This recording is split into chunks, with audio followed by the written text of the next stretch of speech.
Palworld has been out for a while.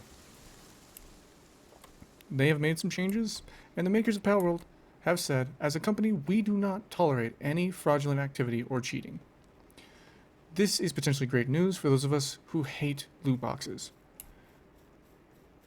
as I consider loot boxes to be shameless scams. I don't foresee Pocket Pair joining in on that. Let's get started.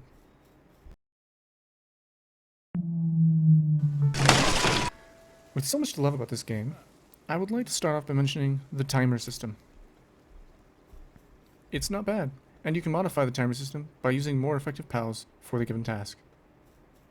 Such as this pal here, in particular, is really good for helping you build stuff. I mean, don't get me wrong, there are much better ones, but that's where he specializes.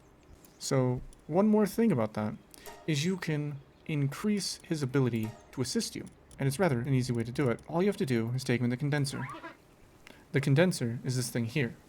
This is the device by which you would use to upgrade a pal's work suitability and their partner skill. When the partner skill reaches level 5, something special happens. Their work suitabilities all get increased by 1 level, making some of them rather phenomenal. Now, just to reiterate, that'll give them 4 stars, which is max at the moment. Now, not only do the work suitabilities go up, their max health goes up, their max attack, and max defense all go up. And I have a suspicion that if you take a particularly powerful enough pal, you'll get an even better increase. However, I've not tested this. And what I mean by that is taking, say, a level 50 Anubis and condensing it into level 17.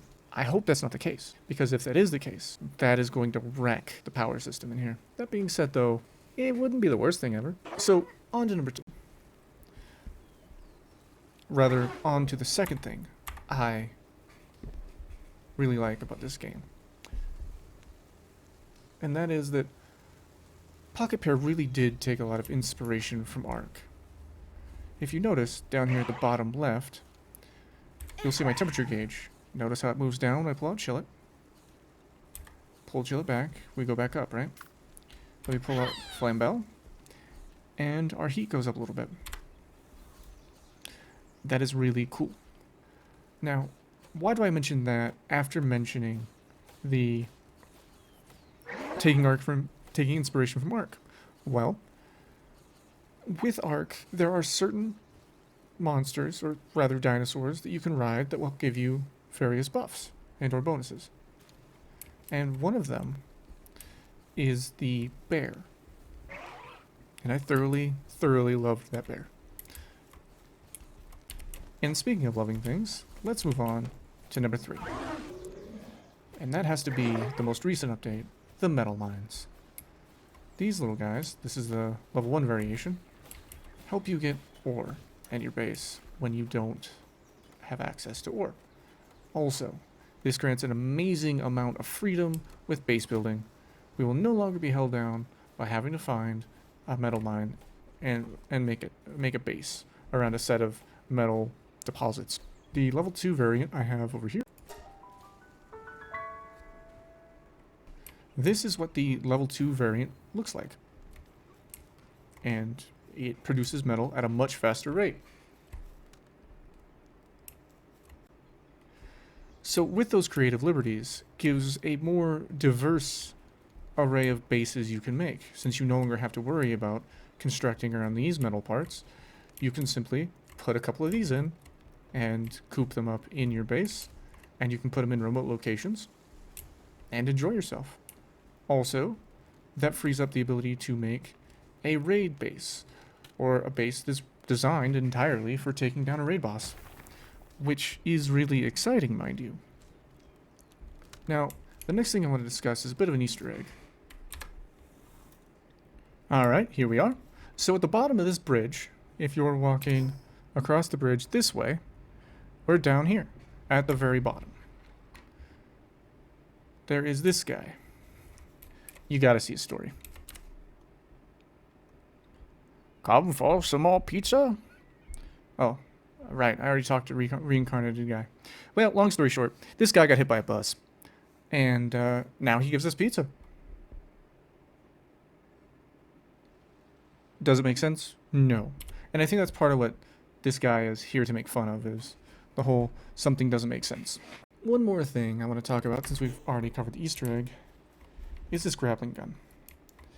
Now, I've played a few video games with grappling guns, Tomb Raider being one of them, and I don't know, maybe it comes from early childhood, not really liking the way the grappling guns worked, and how they basically never worked as a child. I don't know. This grappling gun is not the same as what I'm used to. It's got a lot of benefits. Say you're loaded down in your base, right?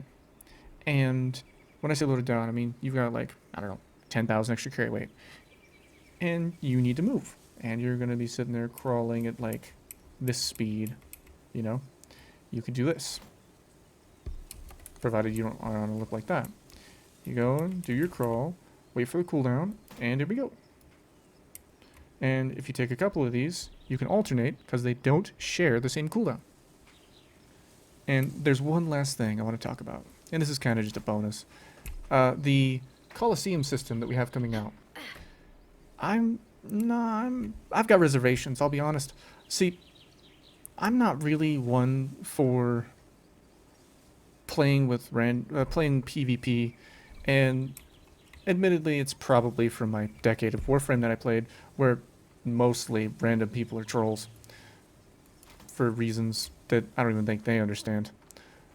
And having to deal with those people, that kind of person, for so long, kind of jades you against playing with randoms. We call them rando sickness, or we call it rando sickness, me and my friends, because you're sick of randos. And with that being said, I just stopped liking PvP. And not that I was really much of a fan of it to begin with. But yeah, so they're wanting to give us a Coliseum system, and I'm hesitant. I've got reservations. I don't know if that'll be a positive contribution to the game. I hope it is. I really sincerely do. But why don't you guys tell me what you think on all of this in the comments? I'd love to hear it. That's all for now. Thank you guys, and have a beautiful day.